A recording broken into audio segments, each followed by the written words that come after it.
And Megan, thanks for joining us this morning. Thanks for having me. And you're looking at Nike, is that right? That's right.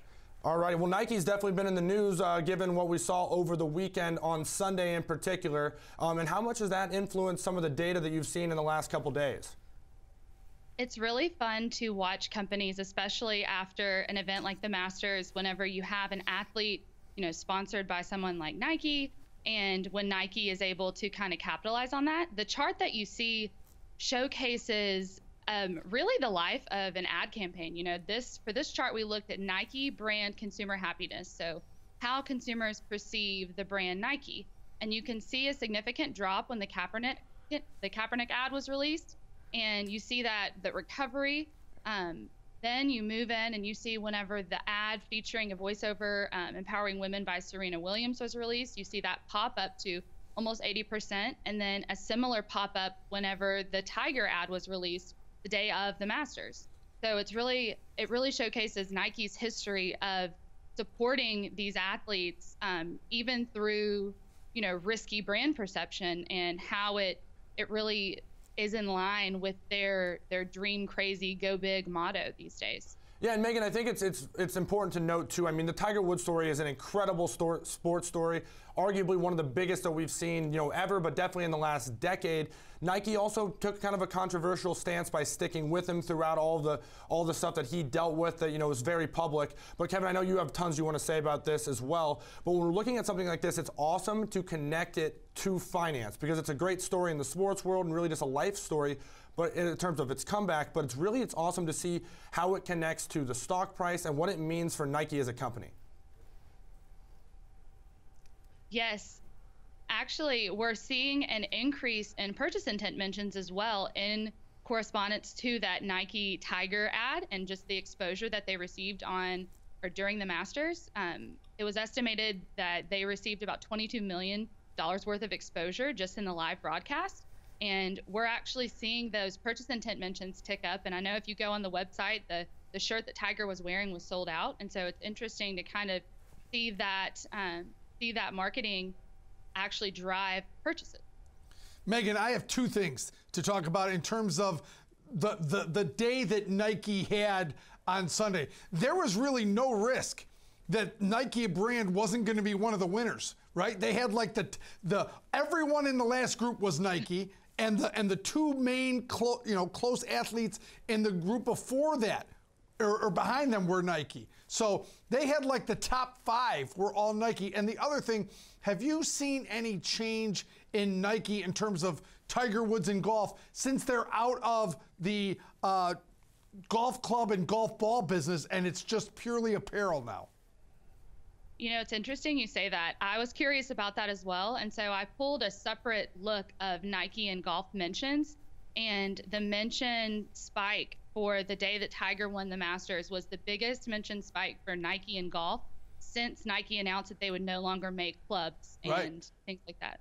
Yeah, which is good stuff. And it's interesting too, as you mentioned, the Tiger Woods shirt, that mock turtleneck, sold out just the day after that tournament, which was incredible. But we got a little bit more on social media here with Nike. And to do that, to go over that, we got Jenny Horn in studio from TD Ameritrade Network, a contributor here. Jenny, what do you got for Nike on Twitter right now? Well, I know how much Kevin wants to talk about the Masters because I know that's. Would you respect me if I wore a mock turtleneck?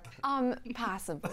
But I know you spent. Because I loved mock turtlenecks when they were in. Gosh, it's because you're a dad. Mock turtlenecks are cool when you're a dad. But something else Nike is doing aside from the Masters, because there's been so much positive noise about the Masters and Tiger Woods, is they've decided to now host the WNBA draft. So they're really trying to gear towards women. CEO Mark Parker actually on the last earnings call said they have a huge priority now to focus on women, and this is something that's being received, of course, very well on social media today. People are loving the fact that Nike is taking a very positive stance for women and gearing their brand to more women. So that's pretty cool to see on social media. But our first tweet is from Jeff Mackey, who says, Firm says Tiger Woods' win was worth $22.5 million for Nike. If Nike can't make more than $22.5 million out of that 4-hour love fest, they shouldn't sponsor athletes. Jordan and Tiger Woods have been getting hammered by Lululemon. The shirts are a foothold and gone.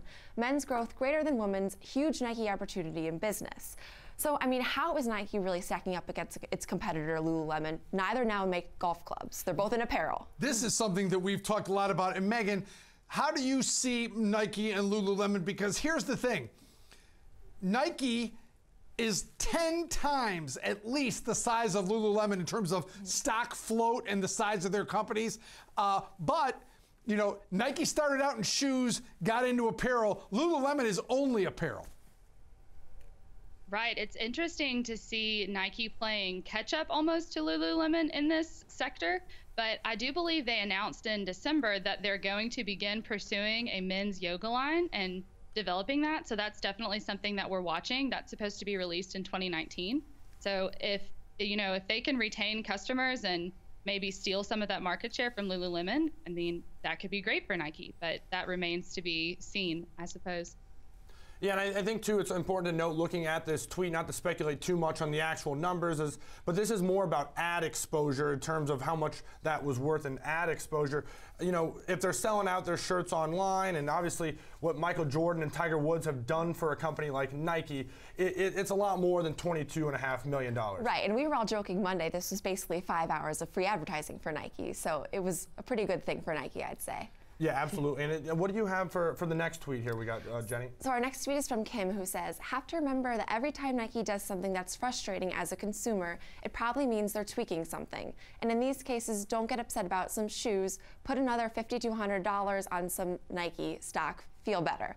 So Nike right now is around this 88 level. We're seeing them close to yearly highs. What do we expect going forward? Because now the Masters is behind us. All these big events are kind of behind us. What does this mean for the stock? Yeah, but you're only a couple weeks away from the U.S. Open in terms of golf. Remember, true. Spring and summer is when golf really picks up in the continental U.S., and it's Pebble Beach this year, so that'll be higher visibility there. And that's something I want to pull in, Megan, and ask you, because we do have Nike closing in just within striking distance of its all-time high that it's set back on March 19th. And you did mention that you're seeing a little bit of an uptick in purchase intent.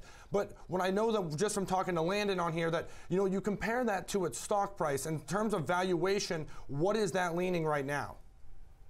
I think that you're exactly right. You have to take into consideration how the market's performed right now. The market has really high expectations for Nike. So it's important that Nike is able to maintain that purchase intent growth, and that's something that we're tracking. You know, they've shown weakness in brands like Converse, but they're showing really good strength in brands like Jordan. You know, if they're able to continue to grow consumers both, you know, domestically and internationally, I think that will keep the market happy.